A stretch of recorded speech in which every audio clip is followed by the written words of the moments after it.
tardes a todos. Me llamo Javier Guillamón.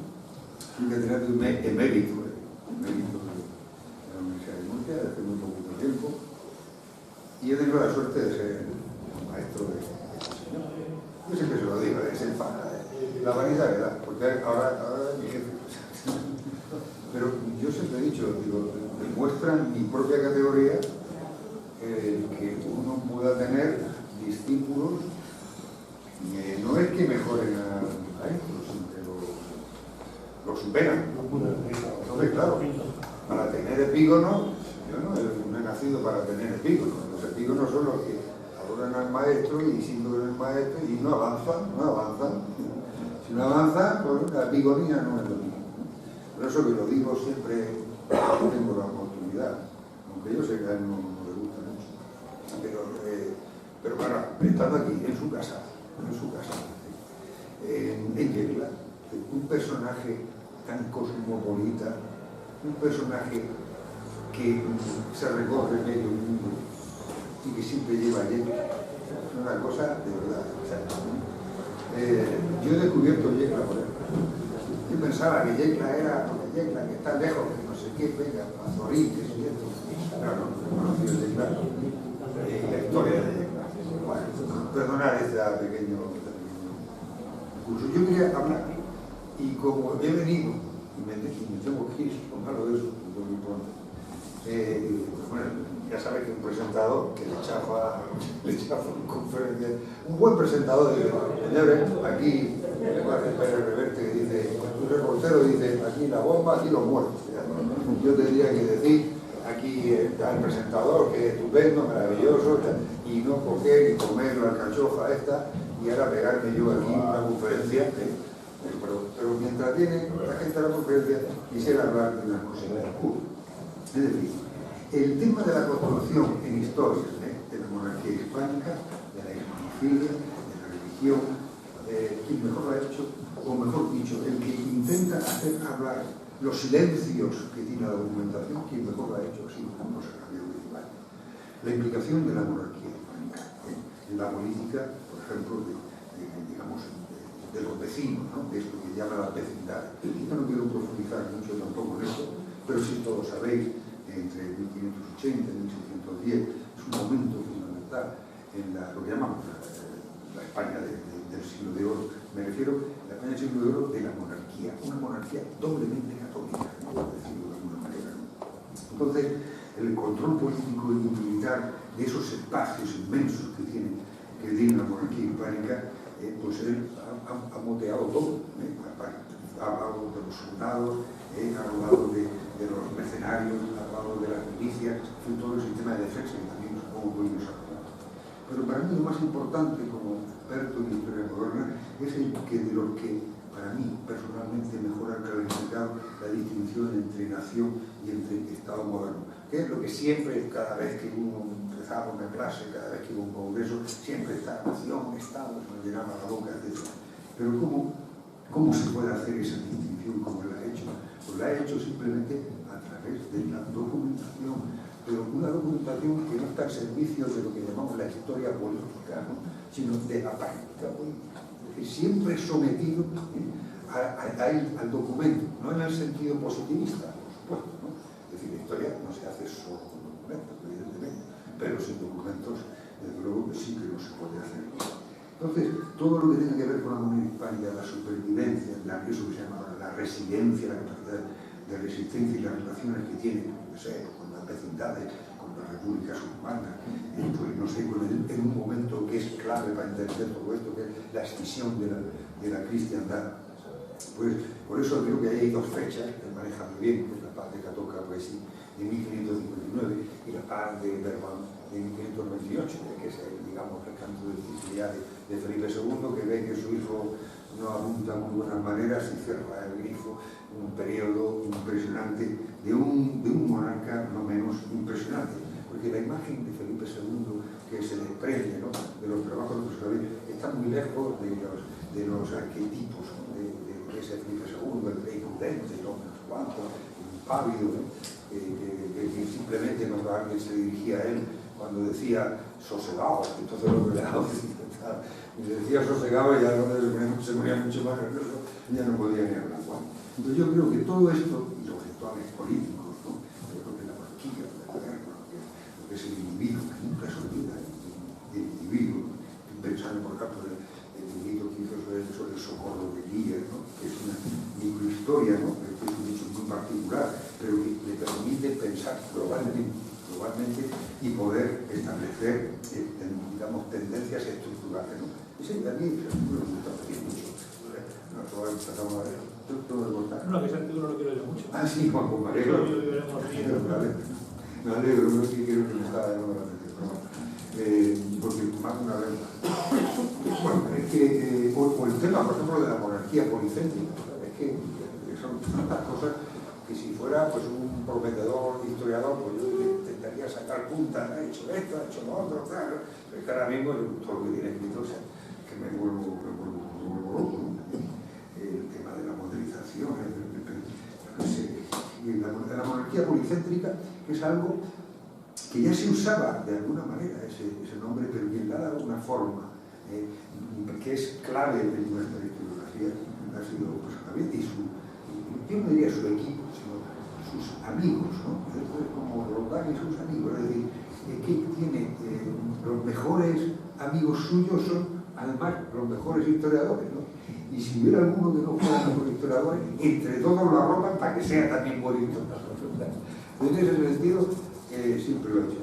Yo tengo una persona, una amiga suya, que se llama Teresa Ivanco, que es mi mujer, además, que digo, vamos, me define a JJ, dice, es listo, había alguno que decía que es listo, es inteligente, poco, inteligente, hay gente que es inteligente, pero que no es muy lista.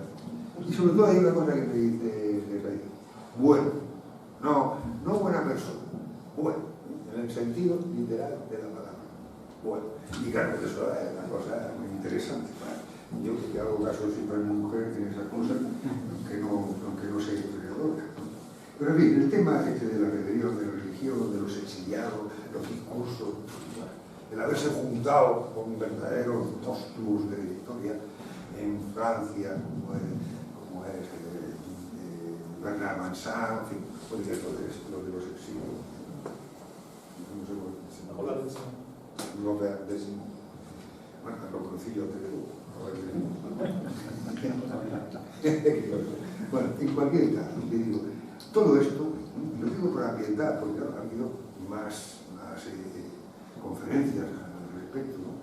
Pero cuando digo yo eso de un día de una conferencia sobre la monarquía, doblemente, los instrumentos, los límites de esa monarquía, más que los límites, él me enseñó a hablar más bien en los límites. ¿Te acuerdas? El libro que publiqué, los límites, parece con los límites. En los límites. En los límites es una manera de demostrar que la frontera es porosa, que no hay cosas tan claras. Es decir, voy a hablar de los límites. ¿No? Bueno, pues él sí habla en los límites, ¿no? Esa práctica política, ¿no? La práctica política del poder, ¿no? De la acción, en realidad lo que entendemos por acción política, que es un proceso, Yo recuerdo que una de las cosas, llama el Sacuata, me lo habrá diciendo alguna vez, cuando yo daba clases de metodología, estas cosas se quedaban bastante clavadas, ¿no? O sea, metáfodos, vamos al camino, o sea, metodología es el camino. Yo siempre contaba una anécdota, mi padre que era óptico, tenía una óptica y entonces llegó un señor así un poco recio, un poco bruto, huerta, y le llevó una receta del óptico, del oftalmólogo, y mi padre dijo, bueno, pues entonces tenemos un tipo de cristal, vamos, el de cóncavo, convexo, que es lo que fue. Y le dijo, no, Juan, no, si yo lo que quiero quiero unas gafas de avance. ¿Cómo de avance? Sí, Juan, para ver venir al personaje. Digo, bueno, pues para ver venir al personaje. Esa es la metodología, ¿no? Cuando hemos trabajado son los soldados, con las milicias, el famoso CIF, que yo se lo recordaba a Manuel de España, el sueño imperial, que yo siempre recordaba esa frase de Conde de Olivares cuando decía, quiero irme a la cama. Ya no podía más. Y Felipe IV, cuando veía que no podía reconquistar Portugal, decía, parece que Dios no quiere, parece que Dios no quiere. Esos son los momentos en que claro, luego llega esas imágenes ideologizadas, ¿no?, que tenemos, la decadencia de España, la destrucción, la no sé cuánto, tal. Bueno, todo eso está... No nos vale, no nos vale, hablábamos en el coche cuando veníamos que mucha gente le gusta mucho la historia, y es verdad, da gusto. En mi época me gustaba tanto la gente de historia, la gente tiene hambre de historia, pero claro, hay tanta hambre de historia que les dan un material que a veces no sé qué decir. Claro, si encontramos gente que es capaz de divulgar altamente la historia, eso sería una salvación. Pero claro, nosotros somos muy peñazos al decir las cosas y la gente no lo entiende y tal, pero hay que saber venderlo, ¿no? Porque si no, nos lo van a vender los novelistas, ¿no? Y eso tampoco es tal cual. Yo, para terminar, creo que la mejor manera de toda la trayectoria que ha tenido Javier ha sido reescribir, nunca lo he dicho, reescribir la historia. ¿Cómo? Revisitando. ¿Cómo? Añadiendo certezas, ¿no? La acumulación de verdades parciales a través de un honrado trabajo de documentación. Porque es un hombre de documentación, claro. Y claro, cuando me viene alguno que tiene un piquito de oro, eso está aquí, no han visto un documento en su vida, O sea, y lo único que hace son una especie de bandijas que les chupan la sangre a lo que han dicho otros, y tienen la facilidad de tener el piquito de oro. Yo conocí muchos de eso y da mucho gusto escucharles, la verdad. Bueno, todo esto yo quería que, al final, quería hacer un pequeño... ayer he hablado de la metodología, de lo que llamamos, ya que hemos hablado de esto de la ideologización, lo que es lo contrafactual, que va contra los hechos, ¿no? Es decir, el famoso presentismo que hablamos. Yo, aunque él lo dice de otra manera, en un trabajo, no sé qué, sobre el presente imperfecto o algo así, yo creo que, supongo que tendría en cuenta eso que yo repetía siempre en clase, que no era de Tomás y Valiente, sino que era de Epicteto, que decía, cuando el pasado era pasado, el presente actual no existía. Parece una verdad de perogrullo, pero da la sensación de que nosotros estamos examinando el pasado desde el presente. Hay una cosa que es cierta, nosotros la hacemos desde el presente, eso seguro, pero tenemos que saber que cuando el pasado era pasado, el presente no existía. Eso lo ha dejado bastante. No me quiero enrollar, quiero aprovechar, ya que hago un viaje, quiero decir algo con vosotros, a los amigos de JJ, porque todo lo que quiere JJ yo le digo, eso lo tengo muy claro. Vale, ya sabes, me dice, oye, esto, yo lo hago. No debería. Pero bueno, en cualquier caso, lo que quiero es dar las gracias a la Asociación de Maestro, porque efectivamente en sus objetivos me llamó mucho la atención, ¿no? Es decir, cómo intentar traer cultura, traer, dice el Evangelio, dice, la verdad os hará libre, y es verdad, es decir, cuanto más sabes, más libre eres, porque claro, si tú que para irte a Mallorca te crees que nada más que hay barca y ganado, pues claro, eres libre de ir en barca o ganado. Ahora, si estudias y sabes que existe una cosa que se llama avión, pues a lo mejor en un cuarto de hora te plantas en Ibiza. Es decir, que la verdad nos hace libre y la cultura nos hace libre, ¿no? Y por eso yo quiero agradecer a la Asociación de Mayordomos de todo esto, ¿no? Y que haya organizado este tipo de cosas. Creo que es un gran acierto, ¿no? Y que nos va a hablar de servir al rey como un súbdito, ¿no? Como un ciudadano, y la diferenciación de súbdito y ciudadano. Aquí podemos discutir muchísimo, ¿no? Pero un súbdito de lo que es ciudadano también. Pero bueno, yo creo que el fomento de la investigación lo ha llevado él siempre, y aquí se han juntado, ¿no? Pues los declaros, ¿no? Entonces, pues sabiendo que la historia es una cultura, no es una expresión ideológica, bueno, ¿quién mejor que el que ha desarrollado y demuestra cada día ser uno de los mejores historiadores mundiales del Estado de la España del siglo? Por lo tanto, le cedo la palabra. Y perdónenme esto porque cada vez que estoy cansado, pero cada vez que estoy con Jota, como llevo mucho tiempo en México y no lo veía, pues me da mucho gusto verlo. Perdón, me quita un montón de tiempo. Hay que chupar,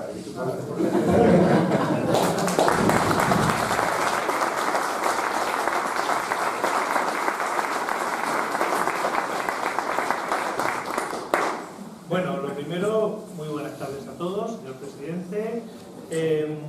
agradecer la hospitalidad y la invitación a este ciclo de conferencias a la Asociación de Bieldomo, a la Asociación de Creaciones, al Ayuntamiento de Yecla, la Concejalía de Cultura y a todo el mundo que se me olvide mil perdones, pero creo que es una cosa fantástica sumar esfuerzos para organizar cosas y avanzar, y es un muy buen ejemplo. Y evidentemente estoy en la casa de mi asociación, por lo que es mi casa, qué mejor sitio, qué mejor lugar, ¿no? Yo quería dedicarle esta conferencia a Javier Villamor, que efectivamente es mi maestro, pero no me da la gana hacerlo, lo siento. Se la voy a dedicar a su mujer, que dado que Javier la ha invocado y que si ella dice que yo soy bueno y ella es mucho mejor, pues creo que bueno, es una buena cosa dedicársela a ella y con todo el cariño del mundo, una persona extraordinaria, que no se la merece, pero bueno. Bien, y como quería dedicársela a Javier, empiezo con esta imagen. Esta imagen, que por cierto va a circular, el original, me hace un favor, ¿no? Tengo espías, nadie se la mete en el bolsillo. No, eso me pasó en una conferencia. En Burgos se metió un tío la moneda en el bolsillo. A ver que era tan tonto que estaba sentado de mi mujer. Literalmente, o sea, a lo cual no saben ustedes quién les está espiando, pero hay alguien que les está espiando. Esta es una pieza de plata, de un yetón de plata, o sea, no una moneda, sino una especie de medalla de plata, que justo del principio de la Guerra de Sucesión Española, cuando las potencias que desconocen a Felipe V como sucesor de Carlos II le dan un ultimátum a la monarquía. Entonces se acuña esto, de un lado tiene la cara de Felipe V joven, de otro lado tiene esta representación que es el león, que se puede interpretar como el león de Brabante, o el león de Flandes, o el león de Artois, o el león de la monarquía, o todos a la vez, armado, soberano, y lo que es muy interesante, usando como alarga, como escudo, las armas de la monarquía. En este caso ya las armas presididas por el cuartel central de Felipe, es decir, de la Casa de Borbón. Esa imagen de una monarquía común que se defiende de una agresión que tiene sentido, no solo en tanto de un conjunto de partes y de un conjunto de formas de servicio al rey, sino en tanto de una globalidad compuesta de elementos diferentes, es un poco lo que vamos a intentar comprender hoy. Es decir, comprender la organización de las fuerzas defensivas, y voy a intentar, yo creo que voy a hablar, si nos parece bien, hasta las 9:30, para dejar tiempo después para el debate, así, no quisiera yo y forzar la máquina. Voy a procurar ser muy didáctico para que entendamos las diversas estructuras defensivas, cómo se defendía la monarquía y cómo las personas se integraban en esos medios de defensa. Vale, vamos a hablar, por decirlo así rápidamente, de dos cosas distintas, de tercios y de milicias. Obviamente de milicias en Yecla ya hemos hablado mucho, y de hecho hay un vídeo que hicimos ayer, que es precisamente en un canal de YouTube que se llama Hicimos ayer, en el que hablo específicamente de milicias, con lo cual no vamos a repetir cosas que ya sepamos. En el debate quedará aquellos elementos de aclaración. Vamos a ver, el antiguo régimen no se basaba en nuestro mismo sistema político, por eso decimos antiguo régimen. Se basaba en una articulación, en una integración de las personas individuales, en instituciones que tenían funciones determinadas, y en esas instituciones cumplían funciones militares. Había dos formas de defender la monarquía y había dos formas de defender la patria, término que se solía usar sobre todo para la patria natural, es decir, para la ciudad. La primera es la dedicación profesional, es decir, integrarse en las fuerzas del rey, lo que en grosso modo podríamos llamar esta imagen, los tercios, ¿no? Los tercios, las grandes armadas. En este caso, la integración de la persona se hace a través de un vínculo directo que recuerda mucho a la fidelidad nobiliaria. Es decir, los sistemas de integrarse en las tropas profesionales del rey, por Dios santo, no mercenarios, esa palabra hay que desterrarla, porque son súbditos naturales del rey, se integran de manera voluntaria hasta mediados del siglo XVII, cuando todo cambia, pero eso lo dejaremos precisamente 1642 es ese contexto, ¿no? Se integran de forma voluntaria. ¿Cómo pasas a ser un soldado de los tercios o de la Armada del Rey? Pues muy sencillo, el Consejo de Guerra le da una conducta, una orden a un capitán, el capitán viene a la cabeza del corregimiento, o si lo sobornan en la cabeza del corregimiento viene a otro pueblo. Generalmente el capitán puede tener familia por aquí.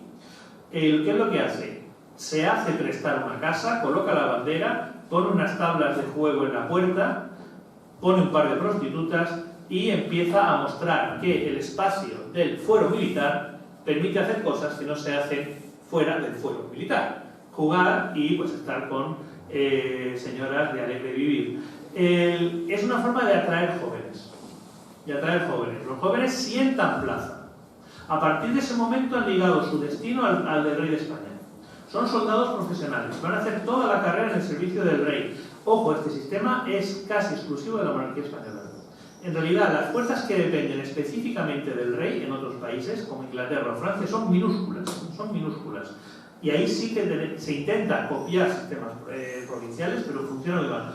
Generalmente son más tropas profesionales. De hecho, precisamente, la administración real, que es una administración, tú entras y empiezas como soldado, y como soldado vas a ir a los presidios de Italia, las fortalezas que están en Italia o a los presidios del norte de África, te vas a entrenar como bisoño, y como soldado, aunque seas el hijo del conde de Elda, empiezas como soldado. Vas a ir escalando niveles administrativos. Vas a escalar primero, con suerte, bueno, si eres el hijo del conde de Elda vas a escalar muy rápido, pero empiezas de soldado sudando el arcabuz. Aquí tenemos lo que vendría a ser el ejército de Flandes desplegado. El ejército de Flandes lo forman varios tipos de unidades y todas de carácter nacional. El concepto nación en el siglo XVI nada tiene que ver con el concepto contemporáneo. El concepto nación es origen. Está la nación española, de la que forman parte portugueses, vizcaínos, gallegos, leoneses, hasta jubillanos, yeclanos, de todo. Todo el mundo forma parte de la nación española. Americanos, por supuesto, forman parte de la nación española. Dentro de la nación española puede haber muchas naciones. ¿Qué sucede con la nación española? Que cobra más que las demás. Si tú eres de una unidad de la nación española, cobras más que la nación italiana. La nación italiana cobra más que la nación alemana. La nación alemana cobra más que los flamencos. Por eso los irlandeses quieren tener el mismo estatuto que la nación española. Y se inventan que Irlanda en realidad es de origen, todos los irlandeses vienen de Breogán, que era gallego y que había colonizado Irlanda. Es decir, hay una jerarquía. Estas naciones, si las unidades dependen del rey, es decir, el rey nombra a los oficiales y se promociona por decisión del rey, para ser capitán te tiene que nombrar el rey, alférez no. El rey, bueno, sus instituciones, son los tercios. Los tercios son entidades administrativas que dependen del rey, de la casa del rey, por eso. Son servidores del rey. Soldados voluntarios, todos. Soldados de territorios patrimoniales. ¿De dónde se hacen los tercios? Hay tercios españoles, hay tercios italianos, hay un tercio anglo-irlandés por cuestiones de dependencia, y solo a principios del siglo XVII las unidades de infantería valonas, o sea, belgas, pasan a ser también tercios. Antes, ¿qué eran? Regimientos. ¿Cuál es la diferencia entre el tercio y el regimiento? En este momento, en el siglo XVI, el tercio depende del rey, es decir, los capitanes los nombra el rey, la estructura del tercio es soldado, cabo de escuadra, sargento, alférez, capitán, sargento mayor, maestre de campo. Ese es el tercio. Unos 2.000 hombres, en teoría 3.000, pero vamos, mira dónde vino. 2.000 hombres y gas, 3.200, porque son tropas muy buenas, muy poquitos, por gente que hace toda su carrera en el servicio. Ahí y cada soldado recibe su soldado, recibe su sueldo del rey. Y las promociones se hacen por decisión del rey o de sus agentes. Una unidad, digamos, profesional de servicio al rey. ¿Qué es un regimiento? Nada que ver con eso. Es una subcontrata. Pues imagínense ustedes un regimiento, usted es un contratista y dice, hoy en día la administración pública puede tener servicios directos o puede subcontratarlos. En ese caso, el regimiento, tú llegas a un acuerdo con un contratista, ese contratista le das un dinero, es el coronel, y te recluta la gente. No les paga el rey, les paga el contratista. Aquí tú le reconoces, el contratista nombra a los oficiales. Eso es un regimiento.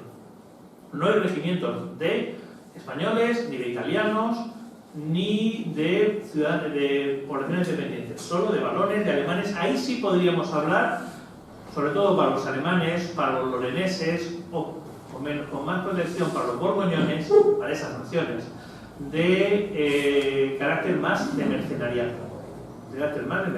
Esos no dependen del rey, es una subcontrata. ¿Cómo funciona la cosa? Muy sencilla. Cuando hay paz, o sea, básicamente nunca, el rey mantiene los tercios, pues son sus unidades. Si hay guerra, amplía el ejército gestionando muchos regimientos. Termina la guerra, se disuelven los regimientos, pero se mantienen los tercios. Es muy importante esto, ¿por qué? Porque los tercios es el ámbito de mayor concentración de servidores del rey, de gente que hace carrera en servicio del rey. Imaginaros, siempre pongo el ejemplo, en la batalla de Dulan, 1595, coincide el hijo del conde de Elda, futuro embajador en Inglaterra, Carlos Coloma, Diego de Villalobos y Benavides, que es un mexicano, un par de andaluces, entre ellos pues, Alonso de Mercado, Diego de Rivera, futuro gobernador de Chile, un portugués que ha nacido en Tánger y que va a terminar como gobernador del estado de India, en Goa. Todos ellos convergen. ¿Cuántos soldados ibéricos hay en Flandes? 12.000, 14.000, como muchísimo. Porque recordemos que la península ibérica está muy poco poblada. ¿Son gente muy bragada? Claro que sí. Pero es de esa gente de donde el rey después va a reclutar a sus administradores. Tú vas en Flandes, construyes una carrera y luego, ¿dónde voy a nombrar un gobernador para Málaga? Pues un veterano de Flandes que ya me ha servido bien. ¿Dónde voy a nombrar un gobernador en la India? Pues alguien nacido en Tánger, o sea, un africano portugués, un criollo africano, que me ha servido en Flandes y que vuelve para allá. Por lo tanto, esas unidades no solo son unidades militares. Servir en el ejército es ascender socialmente, y todavía el siglo XVI es un espacio de enorme ascenso social a través del ejército. El caso palmario es uno de los grandes héroes de Flandes, que es Julián Romero, con su famoso cuadro del Greco. Con lo cual, es una buena salida. Para un español que en el siglo XVI están bajando los salarios, por el precio de la población, la opción de enrolarse en el ejército está bien. Puedes terminar siendo gobernador de una ciudad en Italia, si no te abren la cabeza antes, que también existe la posibilidad, o si no te pillan prisionero como un chaval de Librilla que termina en Inglaterra, después de 1588. Es decir, te la juegas y la carrera va mucho más allá del ejército. Obviamente lo que se intenta es terminar en Italia, conseguir rentas en Italia, porque al final generalmente los premios se dan en Italia, sobre todo el Reino de Nápoles, que es extremadamente rico. Con lo cual aquí tenemos oficiales y tropas profesionales. Estas tropas profesionales incluyen infantería, los famosos tercios, que suele haber 4 o 5 como mucho, son que es muy poquita gente, para que son tropas de élite. O sea, estas tropas se llevan a primera línea, pero luego las retiras porque es muy caro que te maten un soldado español o un soldado italiano. Olvidemos siempre que los reinos patrimoniales son españoles e italianos y que las tropas italianas tienen mucho prestigio también. Se pelean mucho con los españoles, a ver quién tiene más prestigio. Bueno, aquí tenemos, si lo veis, pues de artillería, mucho alemán en la artillería, y unidades de caballería. La caballería e infantería se intercambian. Es decir, tú empiezas de capitán de infantería, nos abordamos. Un tercio puede tener 10-12 compañías, que pueden ser de arcabuceros, de piqueros, hay mosqueteros desde la época del Duque de Alba, y hay unidades de caballería españolas. Tú puedes pasar de capitán de infantería a capitán de caballería, ese es un ascenso. 2 tipos de unidades, los que llevan arcabuz a caballo y las lanzas.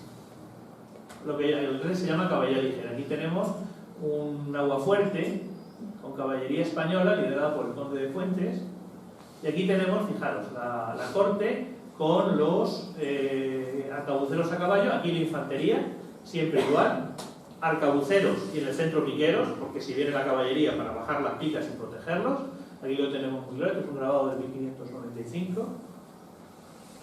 Y también hay otras formas defensivas. Fijaros, bandas de ordenanza, ¿lo veis aquí? Estos son los españoles, aquí lo pone español, infantería española, bandas de ordenanza. ¿Qué son las bandas de ordenanza?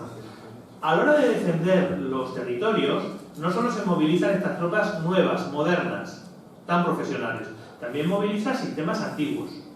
Por ejemplo, la capacidad de la nobleza de montar gente con armadura. En Flandes eso lo llamamos bandas de ordenanza y viene de la época del Ducado de Borgoña. En España quedan algunos todavía en servicio de lanzas de la nobleza, cada vez menos operativo. En Francia es potentísimo, la caballería francesa se organiza así, a través de compañías que, digamos, de subcontrata de caballeros medievales. No olvidemos una cosa, el final del siglo, cuando pensamos en las películas de Rey Arturo y pensamos en caballeros cubiertos de acero, eso no pasa en la Edad Media, eso pasa en el siglo XVI. Por una razón sencilla, porque ¿para qué necesitas cubrirte de acero? Para que no te atreves una bala. En la Edad Media, bueno, pues el arco y la ballesta eran bastante contundentes, pero el momento de mayor acumulación de gente con armadura es el siglo XVI. De hecho, una buena armadura te puede parar un tiro de arcabuz sin problema. Un tiro de mosquete ya es más potente, ya es más complicado. Pero efectivamente, vemos que el ejército de Flandes lo componen 3 tipos de unidades. Unidades tradicionales, bandas de ordenanza, vieja nobleza armada, que va a servir al rey para robar todo lo que pueda en la guerra. Tropas, vamos a decir, mercenarias subcontratadas, los regimientos y tropas profesionales, los tercios y su entorno. Esas tropas profesionales también van acompañadas de una enorme administración. ¿En qué consiste? Pagaduría, tesorería y veeduría. Si se paga tanto, imaginaros lo carísimo que es esto. El ejército de Flandes cuesta más de 250.000 de escudos de oro al mes. Un escudo de oro son 3 gramos de oro. Podéis hacer la cuenta a 60 euros el escudo ahora mismo. Es una descapitalización salvaje. Y el rey quiere que está de acuerdo, que le roben un poco a la hora de pagar las soldadas, pero no tanto. Y un sistema muy claro que los historiadores agradecemos mucho de ver cómo llega el dinero, cómo se paga el dinero y cómo se controla el dinero. Podemos saber cuánto cobró casi cada persona del ejército de Flandes en la década de 1590, cuánto y cómo. Por cierto, en estas tropas no solo hay soldados profesionales, también hay soldados voluntarios. Y le explico, tú puedes ir a servir al rey sin sueldo. ¿Y por qué? Vaya negocio. ¿De qué vas a ir? Del saqueo sobre la población civil, que eso pasa en todas las guerras, y de forma legal, no es una aberración, pero también estás haciendo méritos para el rey. Eso lo llamamos soldados o soldados particulares. Muy importante también estos soldados particulares son los que sí sientan plaza como soldados, sí se han alistado en la compañía. A veces los que se alistan son bandoleros, dicen, alistáis y os vais a plaza a luchar. Eso es otra opción. Sientan plaza en las compañías. ¿Qué sucede? Sucede que si tú eres de buen origen social, te van a estar sobresueldos. O si has hecho cosas importantes en la guerra, te van a ir dando sobresueldos. Eso lo llamamos ventajas. Con lo cual vemos, el ejército regular del rey es diverso. Tiene, por un lado, la Casa Real, los tercios, las tropas profesionales, que es el camino para entrar en la administración real. Tenemos tropas subcontratadas, muchas, regimientos, y tenemos tropas tradicionales. Y la parte adyacente, ¿qué tenemos?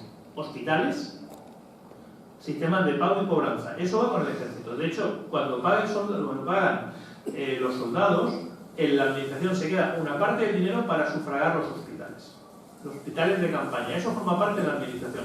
En ese sentido, el ejército español del siglo XVI es, sin lugar a dudas, el más moderno del mundo, con permiso de los otomanos, de los turcos, que también tienen sistemas muy centralizados. ¿Esa carrera qué significa? Significa que alguien de Almansa o de Yecla, digo de Almansa porque tengo un invento ahora mismo, sienta plaza, o sea, se alista como un chaval de 15 años, empieza siendo el que lleva la caja, se va a Italia, 2 años en Italia, de ahí pasa a Flandes, pero claro, como los tercios son tan poca gente, ¿qué hace el rey? Los mueve mucho. Si en Flandes hay rebelión, a luchar contra los rebeldes. Si de pronto los turcos han aplastado de forma contundente a las armadas de galeras españolas en los Helves y están presionando mucho en el Mediterráneo, las tropas de élite de Flandes bajan al Mediterráneo. Es el caso del tercio de Lope de Figueroa. Lope de Figueroa es uno de los grandes maestros de campo, como el coronel Mondragón, que tienen tanto prestigio, son casi personajes de leyenda ya en el mismo siglo XVI, está en Flandes y baja a Lepanto. Pero es que después Lope de Figueroa, a todos ustedes a lo mejor les suena el alcalde de Zalamea, la obra de teatro.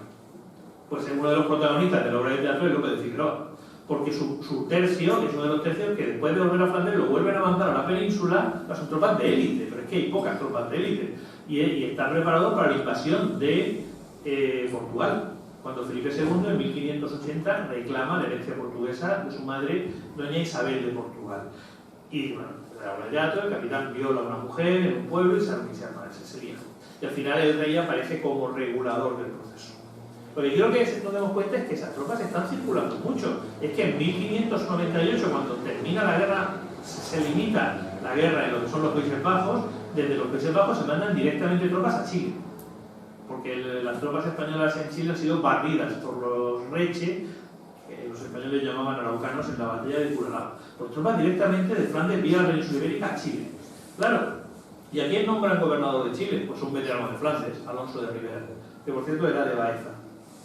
Y era un líder de infantería particularmente exitoso. Esa enorme circulación que hace que esta gente es muy cosmopolita, esta gente lo comentaba antes. Sus compañeros de sus camaradas, ¿el camarada quién es? El que duerme en la misma cámara que otros soldados. Son gente que puede venir de otras partes del imperio, que se forman juntos y que se desplazan juntos. Y que han visto las mismas experiencias y luego se van a apoyar entre ellos. Van a dejar muchos relatos, van a dejar muchas experiencias y realmente gente extremadamente cosmopolita. Pero recordemos cuál era su origen. Su origen era gente que decidió dos opciones. O bien que quería ascender socialmente, segundones de la pequeña nobleza, segundones o que estaban huyendo del campo, que se daban cuenta que los salarios estaban bajando, ¿verdad? Y que la vida de soldados te ofrecía la posibilidad de tener una vida mejor. Algunos vuelven, y de hecho sabemos cuántos veteranos había en Yecla a principios del 17, 3, 4, lo sabemos por nombre, hasta había un Ibáñez, un Alférez Ibáñez, o sea, pariente nuestro, sin lugar a dudas. Lo sabemos, pero sobre todo lo que quieren es acabar en otros sitios. Acabar en otros sitios no significa perder contacto con la familia, porque al mismo tiempo que están luchando en Flandes, en Italia, incluso en América, se siguen escribiendo a su familia e intentan que los sobrinos, los primos, los hermanos que no han ido a la guerra hereden o reclamen los méritos. Y tenemos miles y miles y miles de documentos de gente que habla por los méritos de su padre, de su hermano, de su tío que estuvo en Flandes y como le reventaron la cabeza, yo heredo ese mérito y dame el premio a mí. Y si hay un contacto directo y sabemos que hay correspondencias, evidentemente se han conservado muy pocas, y testamentos que ligan mucho la población de origen con esa población de Flandes. Se van, puede que no vuelvan, pero sí siguen, pero sí capitalizan en términos de servicio hacia el rey esa experiencia. O sea, no solo beneficia a la persona, beneficia a la familia. Este servicio es en tanto que súbdito, ¿de acuerdo? Es decir, el rey es mi señor, tengo una relación de fidelidad, no de feudalidad, de fidelidad con él, no estamos en la Edad Media, aunque en realidad en España lo del feudalismo, por lo menos en Castilla, lo mismo como hay una vez en Cataluña, en Castilla, tierra de salvajes que luchaban en las fronteras, y tú estás dándote lanzadas con los cordobeses o con los sevillanos, no va a venir ningún señor feudal a decirte que le tiene cara. Servicios personales en la península ibérica apenas si hubo. El régimen feudal, como lo entendemos en Europa, en la península ibérica, fue muy escaso y en valles catalanes, eso tiene sus consecuencias. He hecho diferencial. No, pero el resto de Castilla, bueno, los leoneses veían a los castellanos como bárbaros, pero bueno, pero los castellanos somos así, o sea, gente libre. Bien. Servir al rey como súbdito es servir directamente al rey. Métete en la casa del rey, ser el entorno del rey. Solo que el entorno del rey de la monarquía hispánica, en comparación con la Maison du Roi en Francia o con la House Hall en Inglaterra, que es enorme.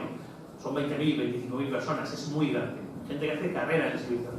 Pero hay otra forma de servir, que es lo que nos va a acercar más a nuestra tierra y que no es contradictorio y que obedece a otro tipo de gente. Cuando te viene una compañía y te coloca la bandera en el pósito, aquí bueno tenemos, esto es el ejército en marcha. Si nos fijamos tenemos cuadros, los piqueros en el centro con las banderas y las mangas de mosqueteros delante y arcabuceros a los laterales y unidades de caballería, aquí lo tenemos muy claro. Claro, también el ejército era esto: la miseria, la muerte, el no recibir los salarios, el amotinarse, el morirse de tifus, eso también era el ejército. El ascenso social no tenemos que pensar que era universal. Mucha gente se quedaba por el camino o no aguantaba, o los mataban. La guerra era extremadamente violenta hacia los civiles y hacia los militares. Eso también tengámoslo claro. Por ejemplo, otro de los que sí vuelven de la guerra son los tullidos. Con lo cual, pensar la guerra para un yeclano en el 16 es pensar los ausentes, las historias sobre los que se han ido y no han vuelto, las noticias que tienes de si no sé quién murió, no murió, si alguien tuvo un hijo que luchó, que no luchó. Eso está presente. Eso está presente en las misas que se hacen por los muertos. Eso está presente. O sea, el mundo está presente acá, con las historias que circulan. Y en parte las historias pueden ser pues muy estimulantes y en parte pueden ser una catástrofe. Cuando te ponen un mercado, cuando te ponen una compañía, ¿qué es lo que no quieres que se vaya? Los padres de familia. Por una razón muy sencilla. Porque los padres de familia, que saben ya oficios, has invertido mucho en que esa persona sea un buen zapatero, sea un buen cordonero, sea un buen herrero, que se te vaya a la guerra es absurdo. Lo que pretenden, ¿qué es lo que quieren siempre que se vaya a la guerra? Los chavales que no están insertados socialmente. Y sobre todo los que no están casados. Porque si no, imaginaros el espectáculo de frente aquí a la mujer, que una de dos, o se va a morir de hambre, o cuando vuelva a tener 5 hijos, y cuando han pasado 12 años es muy poco probable que tú seas el padre. Es decir, no es rentable para una sociedad que se vayan las personas establecidas. Esas personas establecidas, los padres de familia, ¿qué van a ser? Y aquí, evidentemente, también Yecla, es obvio, son vecinos. Son vecinos y la imagen del vecino que protege la ciudad, esta moneda holandesa, parece muy clara, ¿no? Que vigila desde la torre, lo que allí se llamaba el gate. Es otra forma de servir al rey. Claro que es otra forma de servir al rey, pero aquí la servidumbre al rey, el servicio al rey más que la servidumbre, no se hace directamente, sino se hace a través de la entidad política. El antiguo régimen no se basa en lo que hoy llamaríamos el monismo de la soberanía. Hay un poder que no solo es legítimo, sino que tiene también el ejercicio de toda violencia legítima. En el antiguo régimen esto no funciona así. En el antiguo régimen, la autoridad del rey legitima toda violencia. Cualquier violencia que hagas tiene que ser en nombre del rey. Pero el rey no tiene el Estado no tiene el monopolio del ejercicio. ¿Quién tiene el monopolio del ejercicio? La nobleza, las ciudades, las aldeas, hacen violencia, los señores de vasallos, los caciques indios, hacen violencias, ir a la guerra, defender la costa, en nombre del rey, pero con articulaciones propias que se basan en la jurisdicción, que se basan en la ciudad, en la villa, en lo que sea. Eso es importante. Esa violencia, lo hemos dicho aquí ya bastantes veces, como sabéis, aquí tenemos en un cuadro maravilloso en el que aparece la infanta Isabel, no la mujer, eso es un detalle, la infanta Isabel Eugenia tirando al blanco, pues está siendo observado, aparte por la guardia de alabarderos, fíjense aquí este capullete que va persiguiendo a la mujer, asustándola y al niño, ¿lo ven aquí? El bufón, el que corriendo la pobre chavala con el zagal. Aquí tenemos la milicia de Bruselas. Son milicianos, lo hemos dicho muchas veces. No voy a poner los cuadros habituales, voy a poner cosas nuevas sobre lo que es la milicia que hemos ido buscando. Son milicianos, porque lo hemos dicho también, lo hemos explicado en ocasiones en el seminario que tenemos en la Casa de Cultura. ¿Quién defiende las ciudades? Ninguna sorpresa, los ciudadanos, los vecinos.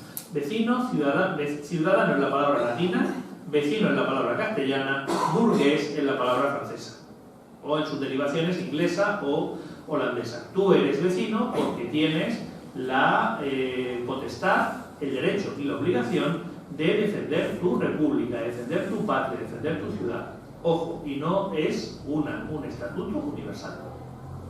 Gente que no tiene ese derecho, que no tiene esa obligación, y cuando digo obligación es obligación. Las ciudades tienen el derecho de coaccionar a sus vecinos y de exigirles sus obligaciones. Fijaros la diferencia, el rey no está exigiéndole nada a nadie.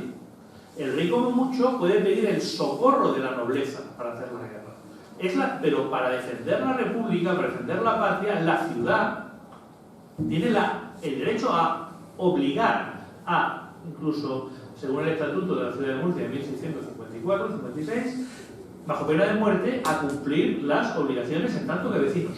Es decir, el carácter coactivo no corresponde al rey para sus ejércitos, corresponde al bueno, una vez que han firmado con el rey, sí, por supuesto, tienen que obedecer, corresponde a las ciudades. Obviamente, eso significa que estos vecinos tienen muchos privilegios. Y no nos equivoquemos, este sistema de servir al rey como vecinos lo encontramos en todas las fronteras de la monarquía. Tú tienes un estatuto jurídico, un privilegio, y el antiguo régimen, todo el mundo tiene privilegios. Eso también lo tengámoslo muy claro. Tienes un privilegio que no tienen otros. Por ejemplo, imaginémonos en Flandes. El ejército de Flandes sale en campaña. Las ciudades no las protege el ejército de Flandes, las protegen sus habitantes armados, con los cuales el rey tiene que pactar continuamente porque tiene que... Los habitantes armados, ¿qué ganan? Primero, están en las ciudades. Qué tontería, ¿no? El precepto tautológico, no. Porque en la ciudad tienes un derecho sucesorio, de propiedad, de transmisión distinto al campo. Segundo, tienes armas. No toda la población tiene armas, con lo cual tú mantienes el orden público, que te beneficia socialmente. Tercero, el rey de España, o mejor dicho, el capitán general del ejército de Flandes, o el jefe del ejército francés, el gobernador de Picardía, dice: vamos a seguir a una ciudad. Le pido a las ciudades de alrededor que me manden tropas para colocar en puestos.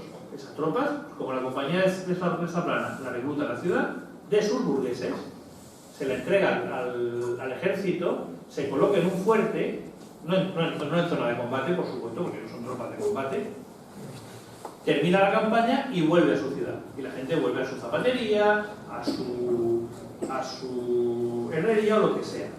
Eso no se hace con los campesinos. ¿Qué se hace con los campesinos cuando se asedia una ciudad? Necesitamos gastadores. Y gastadores no es gente que vaya a gastarse el dinero del mes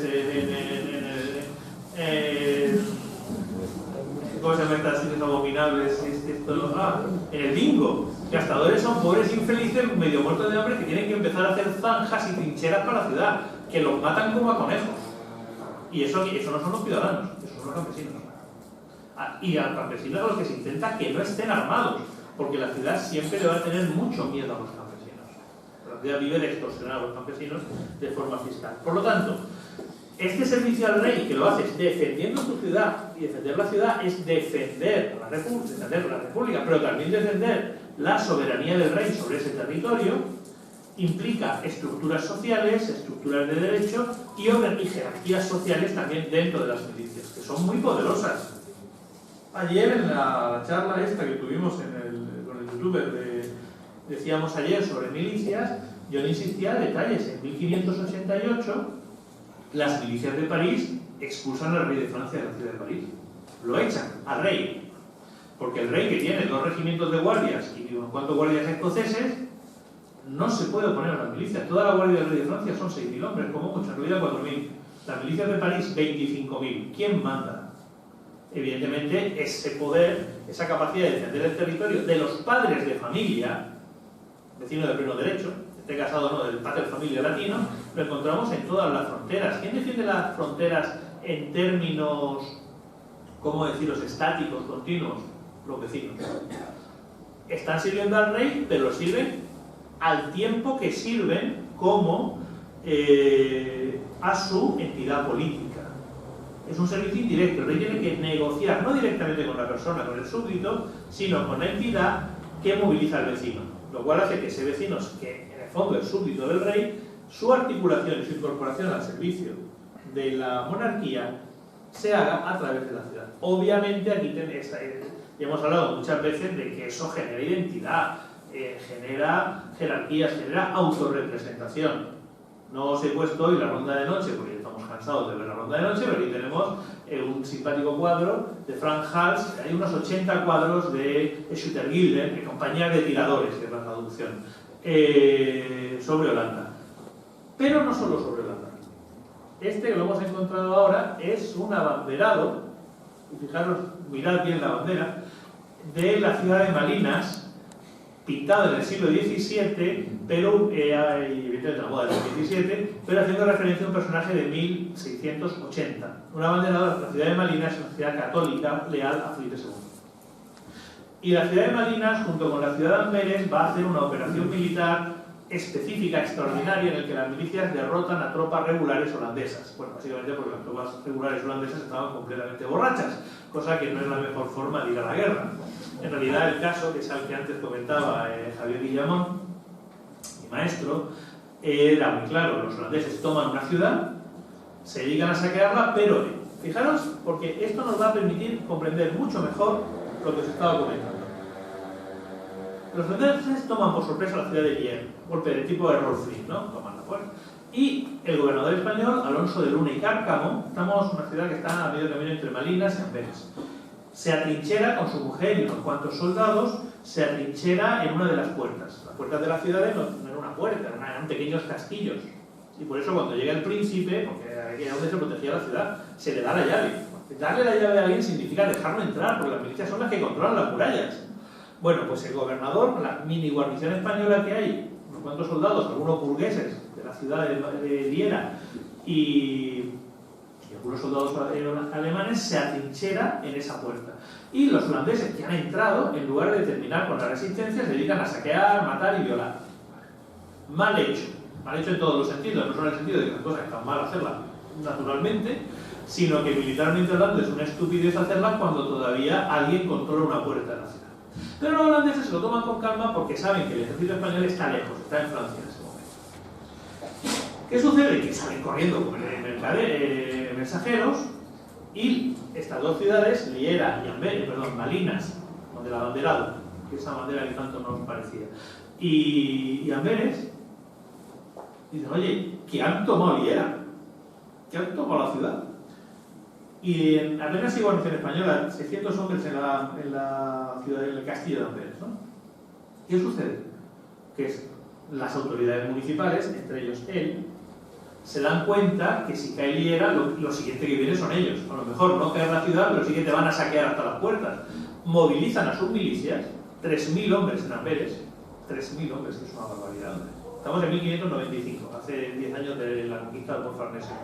Y 700, 500, 600 hombres en la ciudad de este señor.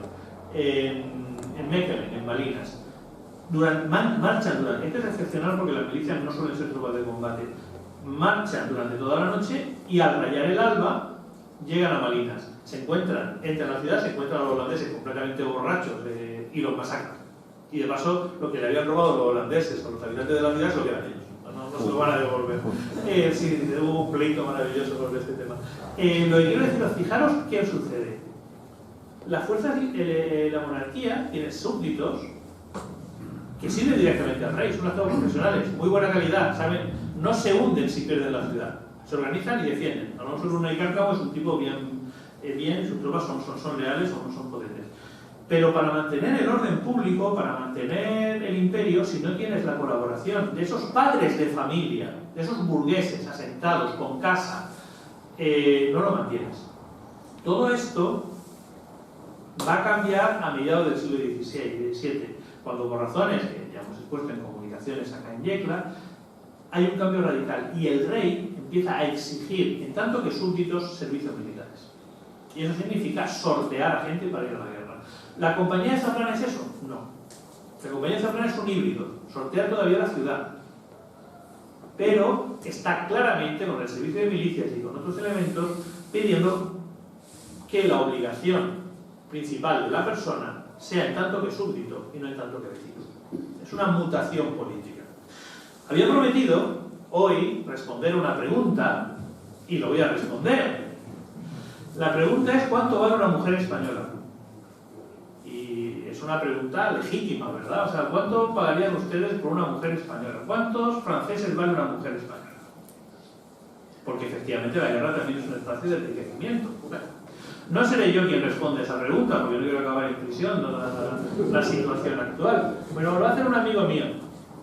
Bueno, aquí tenemos, porque evidentemente las mujeres participan de la guerra de muchas maneras, como monjas rezando, como esposas, como panaderas, como meretrices, de muchas maneras. No hay una forma única de participación de la mujer en la guerra. Aquí, fijaros, esta es la salida de una ciudad, un asedio, lo que me interesa es que veamos esto. Las mujeres salen, la moda de cada una es distinta, ¿lo veis? Algunas van en mula, otras llevan gorguera. Hay muchos niveles, no se puede limitar la participación femenina en las formas de guerra a 2 o 3 figuras, son muy complejas. Este señor, muchas veces os he hablado de él, porque es un mexicano que lucha en Flandes y que ha escrito un libro, posiblemente la crónica de Flandes más divertida y de las más humanas, el Diego de Villalobos. Gabriela, mi mujer y yo hemos trabajado mucho sobre él y más que trabajaremos.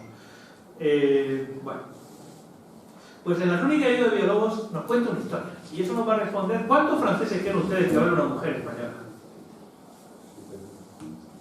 Vamos a ver. Bien.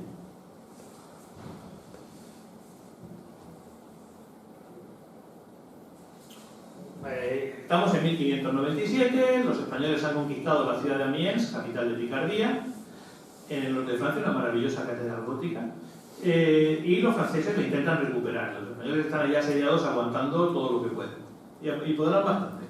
Al final se rinden. Bueno. Empecemos aquí.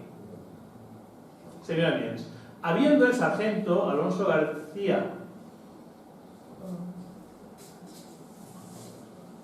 Aquí lo tenemos, sí. Bueno, los franceses están asediando y entonces, habiendo el sargento Alonso García pedido a los demás le diesen la parte que los prisioneros tenían, los franceses les dan una salida y cogen muchos prisioneros franceses. Recuerden ustedes que los prisioneros son propiedad del que los captura, que va a cobrar el rescate.